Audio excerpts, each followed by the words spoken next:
আমি কন্যা শিশুর স্বপ্নে গড়ি সাহসের লড়ি, দেশের কল্যাণে কাজ করি। এই প্রতিপাদ্যে নারায়ণগঞ্জে পালিত হয়েছে জাতীয় কন্যা শিশু দিবস 2025। জেলা প্রশাসন ও মহিলা বিষয়ক অধিদপ্তরের উদ্যোগে আয়োজিত কর্মসূচিতে র্যালি শেষে আলোচনার সভা অনুষ্ঠিত হয়। জেলা প্রশাসক মোহাম্মদ জাহিদুল ইসলাম মিয়া বলেন, কন্যা শিশুর মেধা, সাহস এবং নেতৃত্ব গুণকে বিকশিত করতে সরকার নিরলসভাবে কাজ করছে। বিস্তারিত থাকছে মনিরুল ইসলাম মনিরের প্রতিবেদনে। জাতীয় কন্যা শিশু দিবস 2025 উপলক্ষে বুধবার দুপুরে নারায়ণগঞ্জ জেলা প্রশাসনের সম্মেলন কক্ষে র্যালি এবং আলোচনা সভার আয়োজন করা হয়। আমি কন্যা শিশু স্বপ্নে গড়ি সাহসে লড়ি, দেশের কল্যাণে কাজ করি এই প্রতিপাদ্য নিয়ে আয়োজিত অনুষ্ঠানের নেতৃত্ব দেন জেলা প্রশাসক মোহাম্মদ জাহিদুল ইসলাম মিয়া। র্যালি শেষে আলোচনা সভায় তিনি বলেন, কন্যা শিশুর প্রতি সব ধরনের বৈষম্য এবং নির্যাতন রোধে সরকার আন্তরিকভাবে কাজ করছে।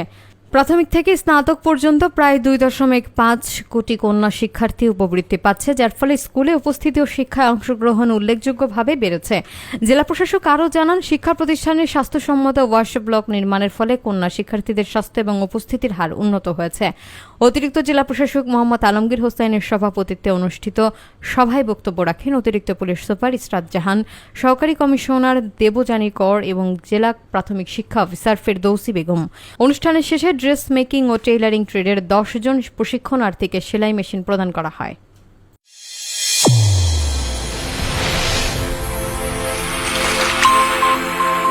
চ্যানেল A1 হৃদয়ের স্পন্দন।